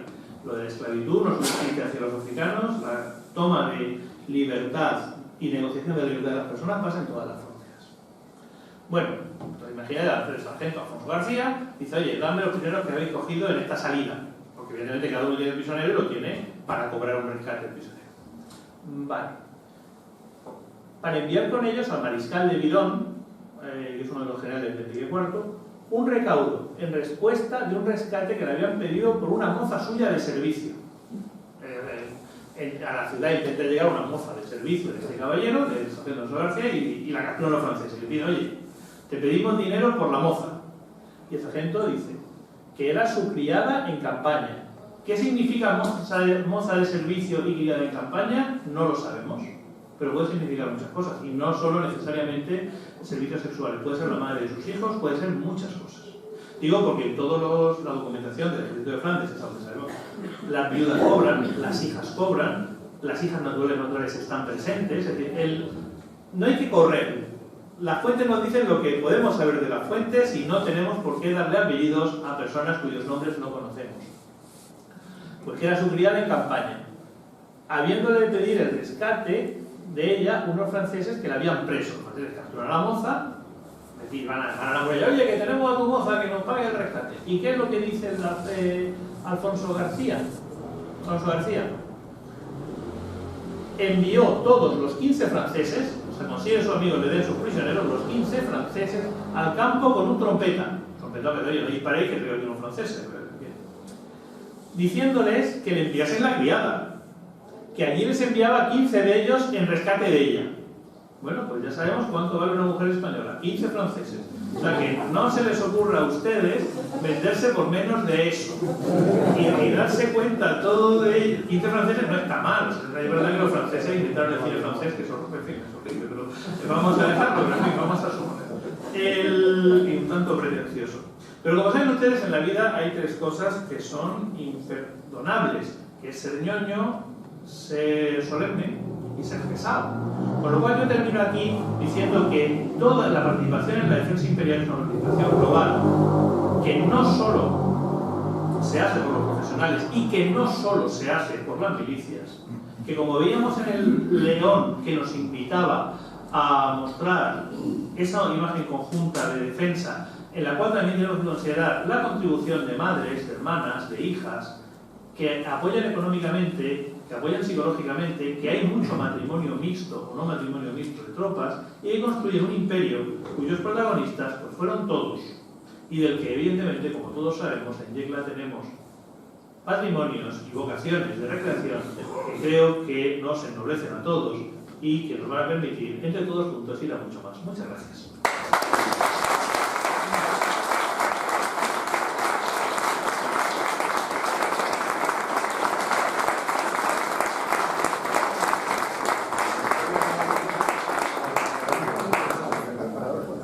Y ahora, pues preguntas, tenemos tiempo, ¿verdad? He dicho que terminaría a las 9:30 y como yo soy un esclavo del amor y del reloj, he procurado ser lo más didáctico posible. A lo mejor eran cosas que ustedes ya sabían, pero cualquier duda, por favor, la podemos desarrollar mucho más. o cosa que haya explicado mal. Tomás, mi hermano Tomás. Sí, quería preguntar sobre lo que has comentado de la mutación del sistema de milicias a raíz del siglo XVII. La milicia general en Castilla, no sé si es la misma que la milicia del centésimo. Vamos a ver. Y luego el caso de Tecla y la transformación en los tercios provinciales a partir de 1664. Sí, incluso vamos a ver. Ese tema es un tema muy interesante porque es el que tenemos que ubicar el surgimiento del Estado. Antes os decía que las obligaciones se piden solo por el rey, ¿no? Perdón, solo por la ciudad, no por el rey. ¿Qué sucede? Sucede que a finales del 17 primero ha bajado la demografía, con lo cual ya va mucha menos gente a la guerra, voluntariamente, porque están subiendo los salarios, y que faltan hombres. La monarquía española está manteniendo una guerra contra Francia que duplica en población a la península ibérica del Reino de Francia, solo el Reino de Francia, sin contar los suecos. ¿Qué es lo que hace el rey? Pacta con las ciudades, un primer momento, que es el servicio de 18.000 soldados de presidio, por el cual la ciudad se compromete a darle un número determinado de hombres. Y en principio los sortea la ciudad. En principio los sortean las ciudades. Eso que, como todo impuesto, empieza siendo excepcional, se convierte en ordinario. Solo que no se va a llamar soldado, servicio de 18.000 soldados de presidios, después se va a llamar servicio de milicias. La milicia, el término milicia, como sabemos, es un término, fijaros que yo uso muy poco porque es un término tan polisémico que dependiendo del año va a significar una cosa o va a significar otra. Milicia, hasta ese momento, cuando se usaba administrativamente, la milicia general que decía Tomás, es la milicia del batallón, la milicia exacta en Inglaterra, básicamente son tropas semiprofesionales. No tropas, o sea, no son ni las tropas urbanas ni los tercios. ¿Qué son? Pues son zapateros, son herreros, que dependen directamente del rey. Esa es la milicia. Entonces, aquí hay una milicia que tenía la cabeza en Almansa o en Villena, depende del momento. Eso lo llamamos milicia general, porque era general en Castilla. Esas tropas las puede movilizar el rey sin llamar a las ciudades. Y siempre está en claro, hay unos conflictos enormes entre esa milicia general y las fuerzas urbanas, porque el elemento en teoría ha perdido el control.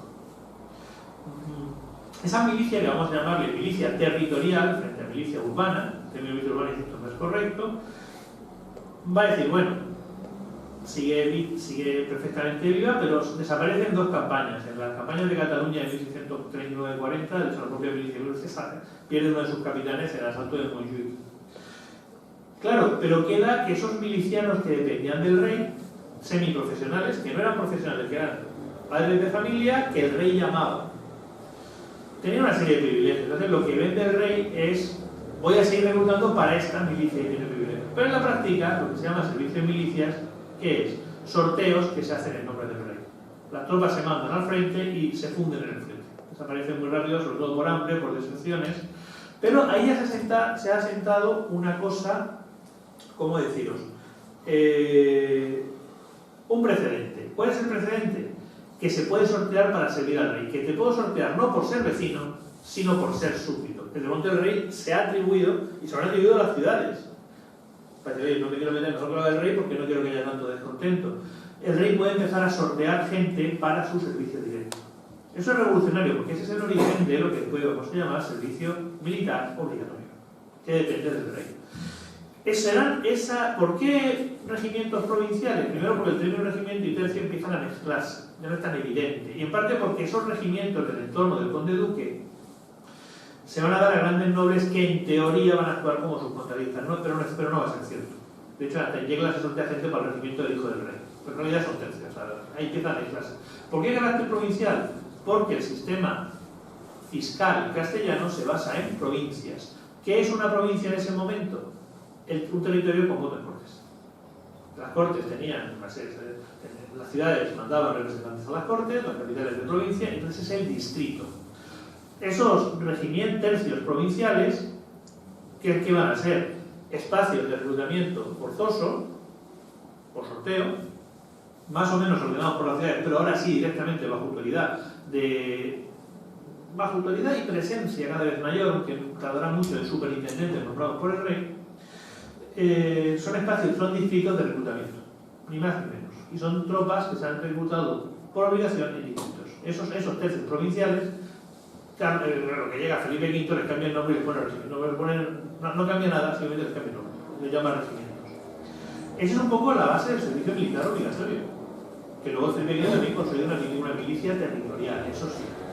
Ese sistema, como el antiguo régimen no es racional, no tiene una racionalidad perfecta como nosotros, sino que es una acumulación de cosas, ese sistema coincide con que el rey le sigue pidiendo a las ciudades que manden tropas. No por nada, sino porque está desesperado, necesita tropas de cualquier sitio. Con lo cual, Yecla se encuentra, y toda Castilla, sobre todo la Castilla de base más urbana, menos la Castilla de la Cornisa Cantábrica, se encuentra con que le están pidiendo tropas en tanto que República Urbana, Zaplana, y le están pidiendo tropas en tanto que vayan a los nuevos tercios provinciales. Son cosas distintas. Son cosas distintas, claro, son cosas distintas para nosotros que hacemos una lectura jurisdiccional. Para los campesinos de Yecla, que es horrible, porque la cuestión es que te meten en la cárcel y te mandan, bien sea con Zaplana, con Zaplana. Mejor porque tienes, a lo mejor hasta vuelves. Y si no, la de Zaplana no fue la única compañía que se mandó, además, eso lo sabemos bien. Y eso tenían la opción de volver porque seguían dependiendo, iban con la bandera de la villa. Mejor no ir porque saben que la mayor parte de la gente en la guerra no muere de tiro, muere de hambre o de enfermo de tifus, o sea, una cosa como muy poco saludable. Y al mismo tiempo te están reclutando para ir a los nuevos regimientos. Que en la década de 1640, 1650, en términos de crecimiento de la fiscalidad, son inimaginables. O sea, Castilla se destruye completamente. Pero más o menos es esa evolución. O sea, es algo que nadie quería que pasara. De hecho, Quevedo tiene escritos violentísimos y el propio Consejo de Guerra, a principios de los 30, dice: no es justo llevar a la gente a la guerra de forma obligada, no es justo. Y la palabra justicia en el antiguo régimen tiene un peso enorme, porque la legitimidad del rey procede de ahí. Pero el problema es que la necesidad pues fuerza a hacer esas cosas. Por eso es un periodo tan caótico, por eso es tan difícil explicar ese periodo, porque están pasando muchas cosas a la vez, no hay racionalidad y todo el mundo miente. Mienten porque no quieren ir a la guerra, lógicamente, o porque quieren robar todo lo que puedan, que también. Porque evidentemente imaginaros el poder que tiene un ayuntamiento que decide quién va a la guerra y quién no va a la guerra. Entonces me refiero de dejarte corromper. O de me quiero acostar con tu mujer, mira, te ha salido la bolita en el sorteo, lo siento.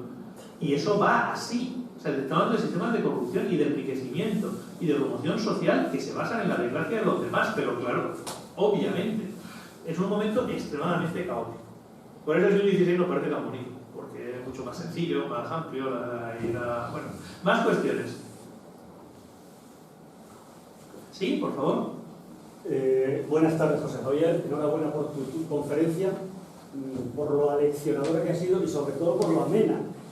Algo que se echa de menos siempre en una charla muy temática y muy histórica como esta. Mi pregunta es una pregunta que me interesa mucho tu respuesta, que quizás toca tangencialmente la conferencia de hoy, pero que me interesa tu opinión de historiador profundo y conocedor de la España de los últimos, de todos los siglos, de los últimos 10 siglos por lo menos.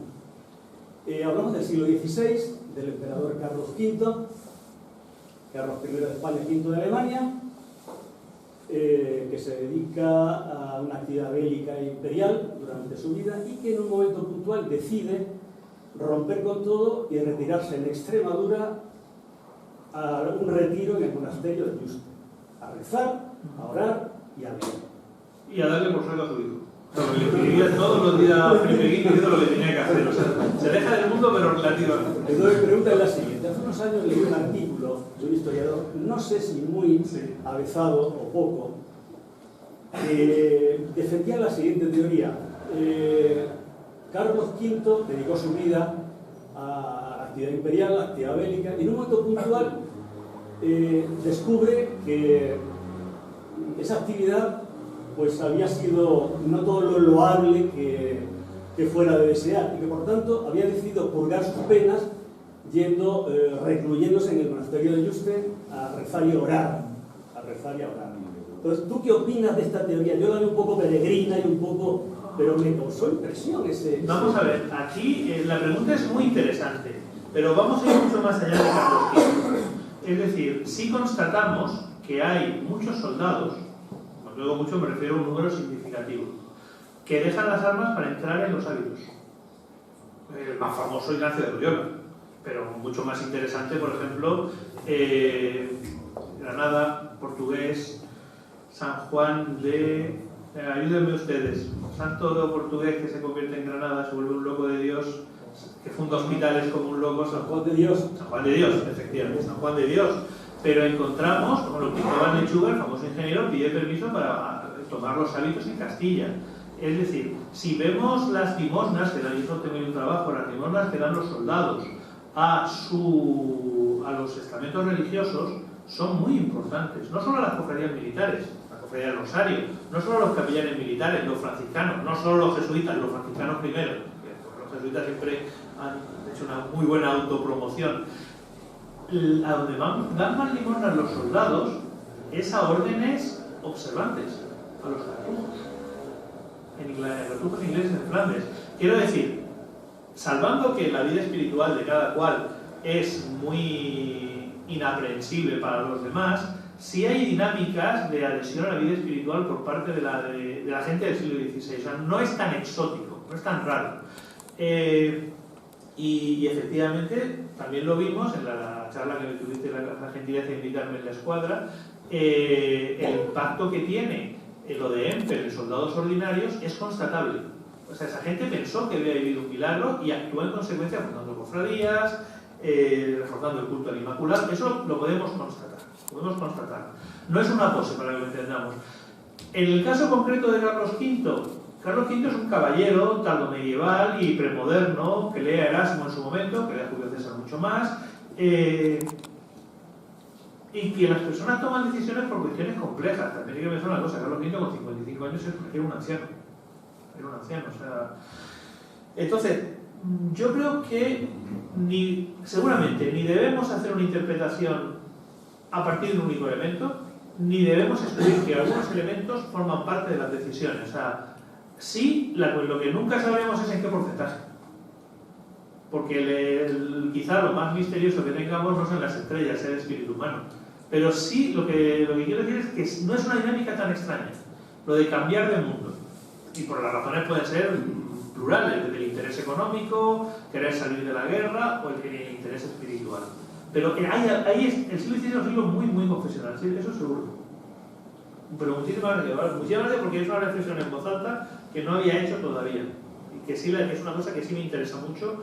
El caso de Juan de Dios es espectacular. Y bueno, pero ni es el único, ni es tan exótico. Muy bien, más cuestiones. Por favor. Aparte de la religiosidad particular de cualquier soldado, también estaba por encima los intereses del rey, del emperador, con el tema de las guerras de religión. Sí, bueno, digamos que la religión funda el Estado y define las lealtades, o una parte esencial de las lealtades, por supuesto. Espiritualidad que también cambia. Evidentemente, tú vas a tener súbditos más leales si coinciden ideológicamente y culturalmente contigo, pero sí, totalmente. O sea, y sí lo vemos en las descripciones de la confesionalidad de las unidades militares, con sus cofradías, están ahí. Y están también, ojo, en las cofradías de las milicias urbanas. En el siglo XVII, no me ha dado tiempo, y es muy interesante, toda América se llena, y algunas partes del sur de España, se llenan de cofradías de negros, pardos y mulatos, literalmente. Ayer recordaba que un tercio de las tropas que reconquistan Pensacola en el siglo XVIII contra los ingleses en la guerra de independencia son negros o afrodescendientes procedentes de Cuba. Esas milicias de negros, que tienen derechos por ser milicias del rey, ya estamos en el siglo XVIII, tienen sus cofradías. ¿Y cómo se identifican? Pues se identifican con elementos identitarios que refuerzan su dignidad como seres humanos. Casi todas esas cofradías de negros, esas compañías de negros tienen cofradías, que puede ser el Inmaculado es general, pero puede ser Benito de Palermo, o que puede ser Ifigenia, o que puede ser Baltasar. 3 santos negros. Es decir, tu definición cultural, tu definición como ser humano, pasa también por la definición espiritual y colectiva. Y eso hace que sea un mundo tan interesante. Muchas gracias por la cuestión, sí, efectivamente. ¿Más preguntas? Tenemos para 2 preguntas más. Bueno, perfecto. Es que lo que quiero es el debate, porque para eso hemos Tomás. Sí, es una quizá un poquito marginal, porque hasta ahora has hablado un poquito de las tropas secuestres en Flandes. Sin embargo, por ejemplo, en la guerra de Cataluña, básicamente las tropas secuestres pertenecen todavía, o sea, la caballería que se moviliza es, pertenece a la nobleza, son las reales maestranzas. Luego también se organizan los regimientos de cuantiosos, está la milicia de los cuantiosos que desaparece a principios del 1618 ya. Entonces, aunque luego se crean regimientos de cuantiosos. Sí. Pero, ¿por qué falla el sistema de milicias, no se desarrolla en caballería? Por una razón sencilla, porque la milicia suele ser urbana. Es verdad que algunas ciudades, como la ciudad de Murcia, sí tiene algunas compañías para vigilar la huerta y el campo, que estaban llenos de bandoleros. La mayor parte de los bandoleros eran antiguos prófugos del ejército, sí crea unidades de caballería. Pero básicamente se parece más a unidades de venalidad. O sea, yo soy un señorón de Murcia y quiero que mi hijo sea capitán, que es un inútil, le compro al rey el derecho a poner una compañía y yo pago los soldados. Hay algunas unidades de caballería. En el huerta de Murcia llega a haber 2 unidades de caballería durante la guerra de sucesión. Pero generalmente la milicia es el resultado de la conspiración urbana. A fin de cuentas, la guerra la hacen los nobles, ¿verdad? La tradición, los guerreros germánicos o los caballeros medievales. ¿Qué es la conspiración urbana? Que la gente de ciudad, los padres de familia, los vecinos, la clase media, para entendernos, es una cosa completamente anacrónica, pero nos entendemos con eso, deciden darse privilegios a ellos mismos y defenderse ellos mismos. Esa es la base de esa conspiración urbana. Pero no van a caballo. ¿Cuál es el símbolo de las libertades urbanas? Las cadenas. Y dirán, anda que sí, viva las cadenas, viva Fernando VII, viva el rey absolutamente absoluto. No en este caso. Las cadenas, porque las cadenas se colocaban para cerrar las calles. Con lo cual no podía correr la caballería. La caballería es el símbolo del gentilhombre. El miliciano, por definición, es un señor que no tiene propiedades suficientes para tener un caballo de guerra. Es muy caro. Con lo cual, es muy raro que haya milicias a caballo. Otra cosa es unidades, pues, como las guardias de Castilla, los atajadores, que son tropas profesionales o pseudo-profesionales. Pero en términos urbanos es muy difícil que haya unidades montadas. Hay en ocasiones, y generalmente cuando se hacen, son tropas contratadas por la ciudad con el nombre de milicias para controlar el campo. Y controlar el campo significa que no haya bandoleros y sobre todo garantizar que los campesinos paguen impuestos. Que evidentemente que es de lo que se trata. ¿Más cuestiones? A mí no sé si me vas a decir que no. No. Y el otro no. No, y ahí tengo un primo también por ahí. A ver, en 1560, 1570, ¿qué ejércitos podemos esperar que pueden pasar por Yecla? Hemos hablado de la soldadesca del concejo, hemos hablado que alguien puede conceder el rey una capitanía y tiene que levantar su propia compañía. Y tropas de tránsito. Están los hombres de armas, los de Las lanzas de Castilla y luego tropas, me imagino los que se han reclutado en Cuenca y ya viene la compañía formada camino de la costa. En términos excepcionales, lo que vamos a encontrar en Yecla a principios del siglo XVI, bueno, también a Yecla no solo se le pide gente a pelear arcabuzados, se le pide gente a trabajar en las torres de defensa de la costa. O sea, que realmente ahí se van los pobres, ahí los campesinos, pues eso sí sirven, a San Pedro del Pirata, a hacer agujeros. Cuando a final del 16, principio del 17, Felipe III se casa en Valencia, pasa por Almansa. Y sí tuvo que aparecer pues, las compañías de guardias reales, que eran muy escasas, los archeros, toda la nobleza, ahí sí podían aparecer tropas. Y luego pues, alguna unidad de caballería que pasara por aquí a refrescarse, o sea, a vivir del campesino por tiempo, pero en ese momento poca cosa, por una razón sencilla, porque había muy poca cosa militar en la península ibérica. El ejército estaba donde había guerra. Aquí las tropas estaban en Cádiz, el presidio de Cartagena, que eran 30 y tantos desgraciados porque no vieron su sueldo ni en postal, y poquito más. ¿Qué es lo que encontrarías? ¿Qué se vería en Yecla que tiene que ver con la fuerza militar? Lo que nos dice Cervantes, reatas de galeotes, porque una forma de servir es servir al remo. Claro, digamos que esa forma, esa en parte sí es voluntaria, los buenaboyas servían por un salario, pero generalmente, como saben ustedes, la galera y la red de galeotes. Para entender qué pasa en Yecla, nada mejor que volver a Don Quijote. Porque te está hablando, ¿qué hace Don Quijote?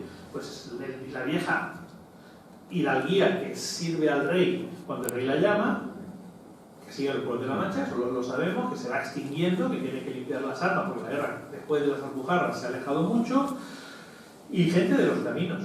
Eso básicamente es lo que... Por ejemplo, sí sería interesante, que sí podría pasar por Yecla, y más aún en el caso de la aduana, pues algún noble con sus criados que casi parecerían más soldados profesionales que otra cosa, porque irían con la librea del noble. Eso sí lo podemos notar. El caso, absolutamente, es uno de los episodios que más me gusta, junto con el de los leones, del Quijote, es el combate con el vizcaíno, que a una dama vizcaína allí a América a robar todo lo que pueda, que es lo que hacían, y va su guardia por la espalda, que es un tipo que es un hidalgo vizcaíno que va en mula. Pero eso es lo que encontraríamos. Entonces, por ejemplo, una compañía levantada En Toledo pasaría por aquí. pasaría por aquí. Y el ayuntamiento de León intentaría sobornarlo para que pasara por Jumilla. Y el ayuntamiento de Jumilla intentaría sobornar al capitán para que pasara por Yecla. Y claro que lo hace. Y los demás intentarían sobornar al otro porque, claro, imaginemos qué significa que te llegue una compañía de 200 zagales de 18 años con las hormonas que se les salen por las narices y que no han visto una mujer en 6 meses. Imaginemos lo que significa eso. Es que ahí, cuando pasan este tipo de tropas, sí se movilizan las milicias para que no entren en el casco urbano. No, es que eso pasa, por ejemplo, en la ciudad de Murcia en el 16 vive en la parte de recoger morera para la seda. Y evidentemente necesita la llegada de muchísimos inmigrantes en el momento de coger la seda, porque hay una acumulación de trabajo, ¿no? Evidentemente se cierra la ciudad y se pone, pues los burdeles se ponen en las afueras de la ciudad, porque lo que no se quiere es que entren los inmigrantes, que estos no son inmigrantes de fuera de España, estos son de Yecla, de Jumilla, de la montaña valenciana, que van a ganarse su salario extra trabajando en la morera. Se evita que entren en la ciudad, ¿por qué? Porque la llegada, evidentemente todo movimiento migratorio, y los que ya somos mayores nos acordamos de las historias de los segadores que iban desde Extremadura, ¿verdad?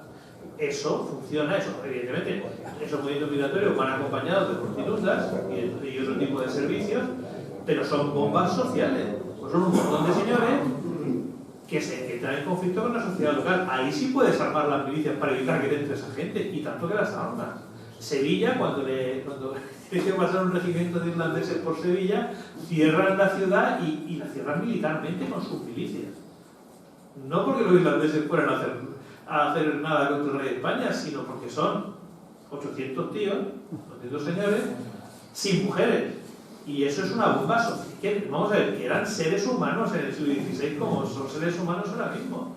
Y los mecanismos de exclusión, ¿por qué los burdeles se ponen en las afueras de las ciudades? Para evitar conflicto con la población ordinaria. Es tan triste como eso. Es tan triste como eso. ¿Y se utilizaría el pecho? O sea, ¿se repartiría a la compañía que viene a la ciudad de los vecinos? Si hay obligación de alojamiento, sí. Y de hecho el derecho de alojamiento genera muchísimos conflictos. Muchísimos conflictos porque imaginaros, bueno, si es que volvamos a lo mismo. El alcalde de Zalamea. El capitán de la compañía lo alojan en la casa del alcalde del pueblo y viola a la hija. Y la viola. Y entonces el capitán del alcalde lo ahorca. O sea, y el alcalde de Zalamea, para entender cómo la literatura del siglo de oro es absolutamente maravillosa, porque nos dice cómo funcionaba el siglo de oro. Evidentemente, en este caso con Happy End, porque al final llega Felipe II, pero es interesantísimo para ver ese conflicto y esa articulación de los diversos poderes y de las diversas legitimidades y el ejercicio de la violencia. Es decir, que son mundos violentos. ¿Sí? JJ, yo te quería felicitar también por la magnífica conferencia, amigo mío. Y un gusto estar aquí siempre. Y mentor.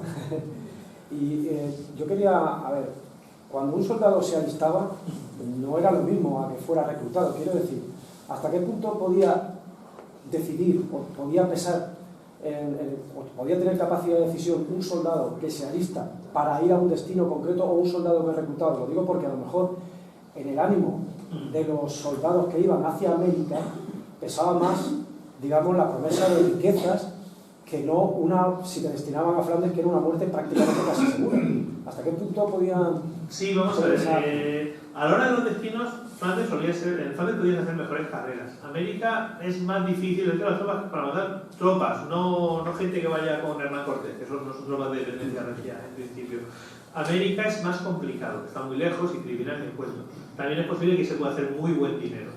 Pero sí hay una diferencia. Si tú vas voluntariamente, tú reclamas lo que siempre ha reclamado aquel que va voluntariamente a la guerra, que eres noble. O sea, el duque de Alba, cuando a sus tropas les llama señores soldados. Señores soldados, pues son señores. y reclaman. Y el fuero militar es un fuero de nobleza. Cuando te reclutan a la fuerza, estás cumpliendo con una obligación, ya no es voluntario. El nivel de... ¿Por qué en el siglo XVIII se considera que la nobleza pertenece a los oficiales y no a los soldados? ¿Por qué el infinito desprecio del duque de Wellington hacia sus tropas? Y eso que eran voluntarios. Porque la oficialidad se ha apropiado de ser, a fin de cuentas, ¿cuál es el discurso del servicio militar? El discurso de los nobles de la Edad Media. Se lo ha apropiado, se ha quitado de las tropas y se ha reducido solo a esa parte voluntaria que es la nobleza. Antes no. Antes un soldado, o sea, lo pueden ahorcar, pero es un señor. Es un señor y hay que respetarlo porque está sirviendo al rey como un noble.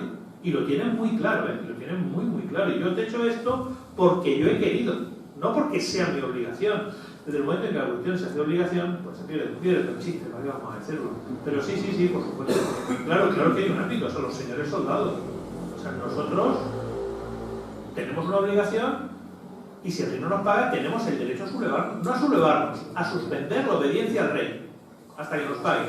Ahora bien, incluso aunque hayamos suspendido la obediencia al rey, si el rey no necesita, vamos a estar ahí sirviendo al rey. Y después volveremos a suspender la obediencia. Eso es lo que se llaman los famosos motines, que no son tanto sublevaciones, sino suspensiones de obediencia. Porque es su derecho. Porque el rey no se lo puede negar. Porque el rey tiene que cumplir con ellos. Muchísimas gracias. Más cuestiones. Una última pregunta. Chicas, encima de pasar una parte aquí... ¿Ninguna pregunta?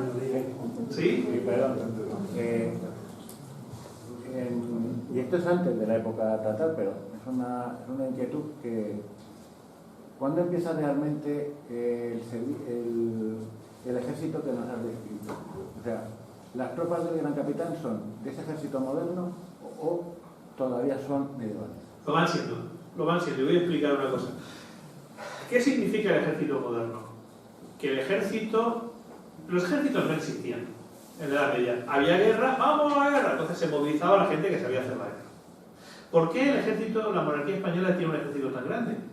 Porque no termina la guerra. Me explico. Tú has levantado tropas para la conquista del Reino de Nápoles, en el caso del Gran Capitán, lo lógico es que termina la guerra y que esas tropas se hubieran disuelto.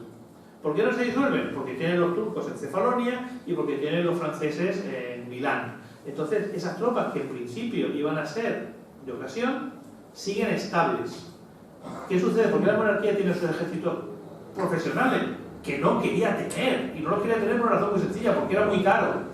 Era carérrimos. El nivel de deuda pública de la monarquía hispánica es espeluznante.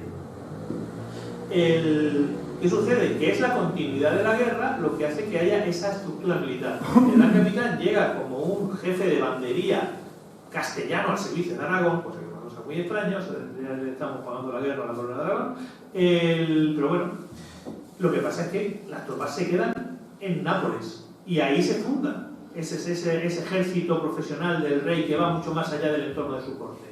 Pero no lo funda porque hay un plan maestro para tener una administración más moderna, lo funda porque no hay de otra, porque si sabes que se te pueden venir los franceses encima, porque las paces con Francia además viene una tregua, mejor que las tropas de calidad las tengas continuamente. O sea, lo que tenemos que darnos cuenta es que muchos procesos históricos no nacen porque hubiera un master plan o hubiera ahí una planificación, un doctor, no, pasan por el propio contexto histórico.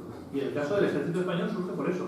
Claro, desde el momento que mantienes guerra continuamente, mantienes tropas continuamente. Es mucho más barato mantener tropas de extrema calidad que improvisar a cada campaña. ¿Qué es lo que improvisas en cada campaña? La carne para el arcabuz. Pero las tropas de calidad mejor las tienes. Y ahí eso va surgiendo. O sea, efectivamente, con el Gran Capitán, salvo, digamos las cosas muy de élite, como la artillería, que eso sí se podía mantener, el caso Borgoñón, pero el Gran Capitán lo que se hace es pasar inesperadamente a un ejército profesional. Esa vendría a ser mi interpretación. Entonces, perdón, ¿los poderes de Cisneros cuáles eran? Intentar que no hubiera guerra civil en Castilla, que no estaba pero realmente tenía tropas, no tenía tropas. Tenía tropas las que podía levantar la campaña de, o sea, si tienes compañías viejas y vas a hacer una de veteranos, es un poco como las comunidades en cada uno de los dos bandos hay 7 veteranos que son los que vienen de lucha en África y vuelven y no han disuelto las compañías. Cocineros, levantan lo que tienen para cada ocasión. Si tienes una compañía de veteranos y te das cuenta que te van a intentar hacer una guerra civil, la mantienes a pesar del coste. Eso es muy interesante, por ejemplo, los ejércitos que intentan derrotar a las germanías. Que se intenta levantar un ejército y como no se puede pagar, se disuelve. De hecho, se levanta por el margen de los Vélez. Es decir, cada momento se hace lo que buenamente se puede. Y lo que buenamente es necesario. Recordemos una cosa, cuando se produce la revuelta de las Alpujarras, las huestes de las ciudades andaluzas y murcianas y de acá se van a saquear, básicamente. Saquear. Claro, cuando la cosa consiste en vamos a subir al monte a sacar a esta gente que están atrincherados, pues ya queda más complicado. O sea, porque imaginaos, si tú toda tu vida has sido un tejedor y te dicen, coge el chuzo, básicamente yo lo diría con chuzo y poco más, o coge la ballesta y vete a saquear un pueblo, pues está bien, mola, porque somos muchos, pero claro, subir para arriba, como usted está pegando arcabuzazos, espingardazos, o simplemente tirándote piedras, es mucho más complicado. ¿Cómo se saca a los moriscos de las Alpujarras? ¿Cómo se saca a los musulmanes de la Sierra del Espadán? Con tropas profesionales. O sea, con gente que sabe hacer la guerra, que están preparados para eso y que tienen una cultura militar. De hecho, el Espadán, que fue la Sierra en Valencia, una gigantesca población musulmana, muy interesante en 1525, musulmana, fíjense que digo musulmana y no morisca. 25-26. Carlos V tiene que mandar lanzaquenetes, que los tenía en Italia por allí porque se hablan de los franceses, había terminado un momento la guerra contra los franceses, pero está en la península y monte para arriba, porque las milicias valencianas pues estaban muy bien para llegar, violar, saquear, como las castellanas en Granada, pero digamos que subir, tío, que suba otro. Que a mí que yo no había firmado para esto. Claro, cada tropa sirve para una cosa distinta, lógicamente. Es decir, precisamente contar con tropas de diversa calidad, tú no puedes tener las quenetes, no puedes tener a López de Figueroa en todos los frentes a la vez. Te lo tendrás que defender con lo que puedas, y si reconoces derechos, pues reconoces derechos. Una última cuestión, chicas, venga, animaros. Venga. La única duda que te podría tener, la has resuelto tú cuando has estado explicando en qué consistía el papel de la mujer a la hora de que las milicias salieran haciendo campaña. ¿La milicia o las tropas profesionales? Las tropas en general. Es decir, eso hay que tenerlo muy claro. Hay una imagen que no he traído hoy porque ya la usé en una conferencia en Francia, que es un cuadro muy famoso de Cambrai, muy famoso, como lo conozco yo porque es una portada de un libro. Que lo que vemos y también lo usamos para los carteles de la que a veces un arcabucero, no sé si os acordáis, los carteles de la Casa de Cultura, del ciclo de conferencias. Si nos fijamos bien en ese cuadro hay un tipo a caballo muy bonito, hay un arcabucero a caballo y un arcabucero a pie, un mosquetero a pie. Si nos fijamos bien en el cuadro, el río que pasa por delante está lleno de mujeres lavando la ropa. Es decir, si esas mujeres que lavan la ropa, que no tienen que ser prostitutas, y esto quiero subrayarlo, y no pasa nada porque sea prostituta, de todo mi respeto, no. Sin esas mujeres no hay guerra, sin gente que haga el pan no hay guerra, y si no nos damos cuenta de eso, no nos damos cuenta de nada. Pero claro, y sin las monjas que recen, no hay guerra, porque insisto, ¿a dónde van las limosnas de la gente? Van a fundaciones femeninas. ¿Qué pasa con las hijas de los soldados? Que lo sabemos, que es que tenemos muchísima documentación sobre ellas, con las esposas de los soldados, con los matrimonios con poblaciones locales. Así. ¿Por qué se casan? ¿Por qué no se casan? ¿Por qué hay violaciones? ¿Por qué no hay violaciones? ¿Dónde hay violaciones? Todo eso es un mundo que nos habla de violencia, pero de que, como pasaba con la espiritualidad, hay mucho más allá de la violencia. Sin negar que haya violencia, que la hay y que de qué manera. Pues creo que no nos hemos aburrido demasiado. ¿Cuántas de estas lavanderas, panaderas, mujeres y tal pasaban a ser una María de Estrada y tú cogías la espada o la lanza? Pues no lo sabemos. No lo sabemos, pero bueno, tenemos también a María Pita, que pitaba mucho allí durante el asalto de los ingleses a La Coruña. O sea, hay casos, pero de hecho, el que se haga referencia a que existen los casos significa que eran pocos. Pero que hay muchas cosas que no podemos saber.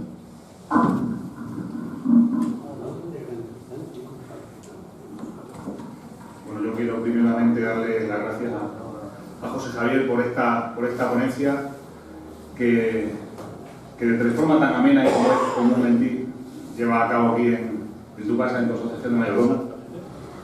Y bueno, pues llega el momento de dar clausura a este ciclo de conferencias y quiero daros las gracias a todos los asistentes, a los que habéis estado viendo en estas jornadas, en nombre de la Asociación de Mayordomos y bueno, ahora también lo hará Fernando, en nombre de la Asociación Siglo de Oro, en nombre también de la Universidad de Murcia y de la Concejalía de Cultura de nuestro ayuntamiento y de la red columnaria.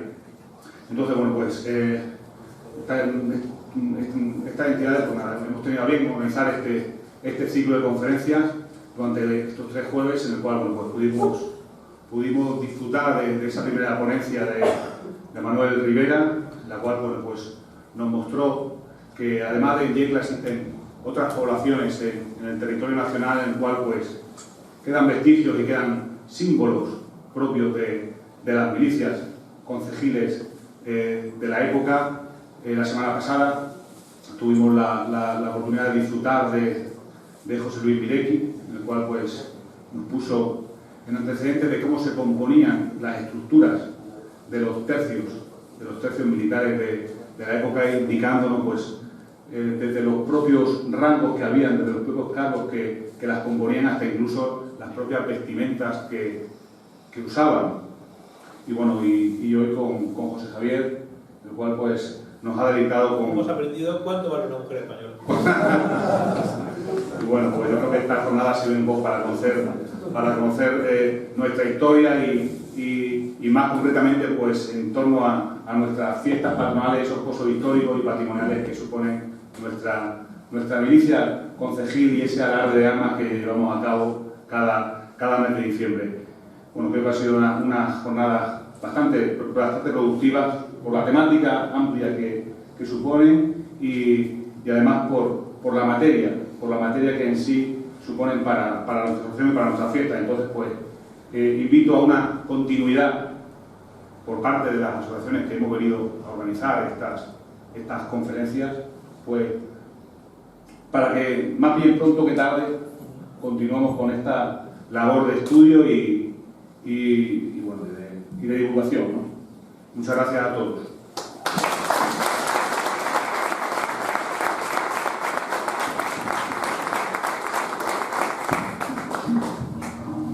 Como representante de la Asociación Yecla Siglo de Oro, no voy a repetir las palabras que suscribo del presidente de la Asociación de Mayordomos en todos sus términos, y lo que sí me gustaría es agradecer a 2 colectivos muy profundamente. En primer lugar, a los ponentes y a sus presentadores, los cuales no ha cobrado ninguno.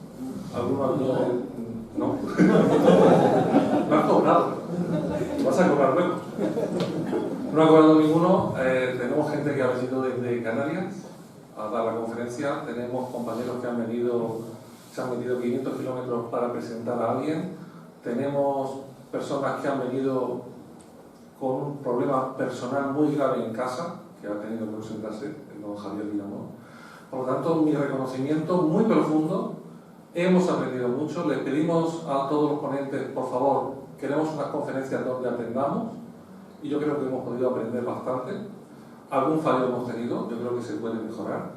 Quiero agradecer también a todos los que hemos invitado y han acudido a estas jornadas, como son los miembros del CEL, como son los miembros del Grupo de Relación del Regimiento de Lusitania, como son los miembros de la Asociación de Amigos del Museo de Yecla, como son los profesores de los institutos, que algunos nos han acompañado, para ver si pudieran hacer que estas jornadas pudieran servir en sus centros. Y quiero agradecer personalmente a cada uno de los miembros de la Asociación de Mayordomos que nos ha acompañado, agradecer personalmente a mis compañeros de la Asociación Yecla Siglo de Oro y agradecer al presidente su hospitalidad y su generosidad por estas jornadas. Yo apuesto a que este es el camino para ir aprendiendo, y cada vez que aprendamos valoremos más este patrimonio que vosotros guardáis y que nosotros desde la asociación nuestra intentaremos seguir aprendiendo lo que era la historia, en nuestro caso del siglo XVI. Muchísimas gracias a todos.